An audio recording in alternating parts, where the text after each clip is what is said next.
Kita akan lanjutkan untuk materi yang selanjutnya dalam kuliah lanjutan di komunikasi data ini. Saya terpaksa split materi kali ini karena satu dan lain hal, karena beberapa tadi live streamingnya tidak berjalan dengan baik, datanya juga tidak berjalan dengan baik, sehingga menyebabkan saya harus mengakali ini semua. Kita akan lanjutkan kembali dalam kuliah ini, dalam kuliah di komunikasi data itu. Tadi kita sudah bicara tentang data switch ya. Kita sudah berbicara tentang data switch, kita sudah berbicara tentang apa yang namanya ini data transfer switch. Selanjutnya saya akan membicarakan tentang yang namanya ini namanya adalah, bisa disebut adalah sebagai modem, smart modem. Kalau dibilang sebagai smart switch juga, smart modem, smart switch. Karena di dalam sini ini ada dia bisa bersifat sebagai modem, sifatnya juga dia bisa bersifat sebagai switch, karena TPG hanya bisa sebagai port. Ada portnya 1, 2, 3, 4. Di sini ada port 1, 2, 3, 4. Dan sifat lainnya lagi adalah dia bisa sebagai access point. Jadi di dalamnya ini Anda bisa setting dan dia bisa memberikan koneksi, sharing koneksi internet di dalamnya. Alat ini adalah bisa dibilang sebagai alat untuk men-sharingkan internet, karena ketika Anda mendapatkan internet dari provider atau ISP Anda di sini, jadi alat ini adalah bisa berperan juga sebagai router. Jadi untuk mentransfer, men-sharingkan kebutuhan untuk akses internet untuk Anda. Saya ingin menjelaskan sedikit tentang bagaimana konfigurasi dari hardware yang dibutuhkan ketika Anda mau menghubungkan secara detail perangkat ini. Sebenarnya kalau secara konfigurasi hardware ini itu sederhana.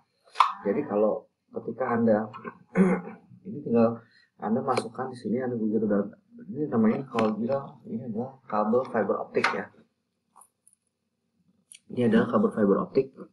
Bentuknya seperti ini. Dan kalau kemarin kita sudah berbicara tentang jaringan, kita juga menjelaskan namanya ada kabel data atau kabel network. Network. Jadi ini yang disebut adanya kabel UTP disebutnya. Dan di sini konfigurasinya sederhana. Tadi kemarin kita bisa ingat bahwa konfigurasinya adalah putih oranye-oranye, hijau-biru, biru-hijau, putih coklat-coklat. Di kedua sisinya sama. Dan ini perangkatnya yang dibutuhkan. Ini kabelnya, kabel UTP, bentuknya seperti ini. Contohnya dimasukkan, jadi bentuknya kita disebut kabel UTP ini, ujungnya ini disebut kabel RJ45. Jadi ini ada dimasukkan di sini. Dan satu lagi biasanya akan dimasukkan ke dalam laptop. Sini kabel RJ45. Nah, bagaimana sih mengkonfigurasikan sederhana? Jadi konfigurasi sederhana itu sebenarnya tidak terlalu sulit, karena ketika Anda mendapatkan dari FFTH dari akses dari sana, Anda tinggal sharing. Nah, dari masuk ke sini, di sini sudah dapatkan alamat dari provider Anda. Kemudian Anda tinggal atur di dalamnya. Di sini ada routernya. Ini Anda tinggal mengatur settingan routernya di dalam ini. Dan nanti ada satu sesi saya ingin menjelaskan kepada Anda bagaimana pengaturan secara mudah dengan perangkat modem ini. Kita akan coba masuk ke dalam sistemnya. Nah, kemudian yang dilakukan adalah di sini ada alamat Wi-Fi-nya sebenarnya. Di sini ada SSID-nya, nama SSID-nya, ada alamat Wi-Fi-nya sederhana. Jadi Anda bisa pengaturan juga untuk Wi-Fi-nya, mengkoneksikan. Jadi nanti saya akan praktekkan bagaimana mengkoneksikan ini ke dalam device Anda. Saya di pertemuan minggu depan ya mungkin kita akan buat itu. Kemudian dari perangkat sini ketika Anda menghubungkan, karena di sini sudah diatur, Anda tinggal koneksi aja dari sini dan di sini bisa mendapatkannya. Nah, oke, apa aja ada fasilitasnya sebenarnya yang di sini kita bisa dilihat. Di sini ada power, di sini ada PON. Ya, PON ini disebut kabel fiber optik ini, PON. Terus di sini ada loss dan di sini ada internet. Ketika internetnya itu aktif, maka jaringan ini ada aktif. Nah, di sini bisa membagi juga di sharing sampai 4 PC, bisa langsung dicolok ke sini semua, karena di sini berada sebagai switch. Nah, ini juga berperan tadinya sebenarnya kalau dulu koneksi melalui telepon ya, telepon itu lalu telepon diubah menjadi kabel data, menjadi transfer data dengan ADSL, sistem ADSL. Nah, ini bisa telepon dulunya. Terus di sini ada WiFi, koneksi WiFi. Di sini ada WPS. WPS itu adalah pengaman dari suatu jaringan. Ya, ini perlu Anda pahami mengerti tentang konsep dasarnya dari perangkat ini.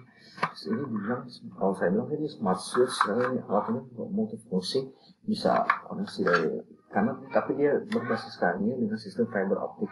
Nah, ketika dalam setting warnet, misalnya Anda ingin ada project hubungan dengan warnet, Anda ingin menguploadnya dalam project berbasiskan warnet itu, Anda bisa koneksikan. Jadi dari sini ini Anda tinggal masuk sini, nanti sudah dapat koneksi internetnya, Anda tinggal setting di dalamnya. Kemudian setelah Anda setting di dalamnya, dari sini Anda tinggal hubungkan kabelnya nanti ke salah satu LAN, Anda tinggal pilih, dan ini Anda tinggal masukkan ke dalam switch Anda, dan switch Anda, dan ini secara hardware seperti ini settingnya. Nah, dalam pemilihan switch itu Anda perlu berpikir ketika Anda memilih koneksi yang 1 GB, pastikan switchnya yang Anda pilih adalah sistem switch yang gigabyte, karena rata-rata sekarang kalau switch yang rata-rata speednya untuk mendapatkan speed yang bagus itu di atas 1 GB.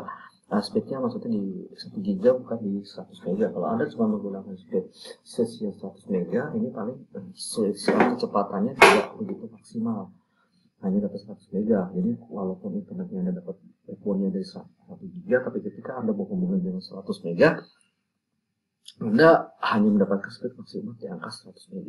Jadi itu tidak maksimal, dan saya harap Anda mengerti konsep bagaimana menghubungkan jaringan ini, karena perangkat jaringan ini tidak mudah, tapi ketika Anda menghubungkannya, Anda bisa berjalan dengan baik gitu. Jadi Anda memahami konsepnya, bagaimana konsep dari ISP akan masuk ke dan konsep ini Anda mesti pahami bagaimana penggunaannya. Misalnya contohnya di kantor itu di ruangan itu hanya butuh sekitar ada 10 orang. Nah, switch berapa port switch yang Anda butuhkan itu perlu. Merek juga berpengaruh, dari berbagai macam merek Anda perlu pahami merek mana yang penggunaannya baik secara studinya, maupun ada beberapa merek yang tidak terlalu baik juga dalam penggunaan dan sistem. Jadi merek juga berpengaruh, jadi Anda perlu pahami, Anda perlu belajar membaca data manual. Jadi ketika Anda membeli switch, ini ada konfigurasi manualnya juga, jadi konektornya. Jadi di sini ada perangkatnya, di sini bisa dilihat dari teknikalnya. Secara teknikal pasti dia akan memberikan bahwa data topologi yang digunakannya, kalau untuk topologinya the star, number portnya 16. Terus dibilang di sini dia mendukung fast Ethernet, half duplex 100 Mbps dan full duplexnya 20 Mbps, untuk Ethernet fast Ethernet sampai 200 Mbps. Jadi speed per device-nya ini kecepatannya adalah 148.000 bps per second. Jadi Anda perlu pelajari ketika Anda explore-nya. Di sini ada ketika kita belajar kemarin apa itu full duplex, bagaimana pengiriman data, Anda pahami itu semua, dan Anda akan mengerti bagaimana konsep dari komunikasi jaringan, bagaimana komunikasi jaringan itu bisa berjalan dengan baik, bagaimana komunikasi jaringan itu bisa berjalan dengan lancar ya. Oke, nanti kita akan ketemu lagi di session yang ketiga Saya harap Anda mengerti dari session yang kedua ini. Terima kasih.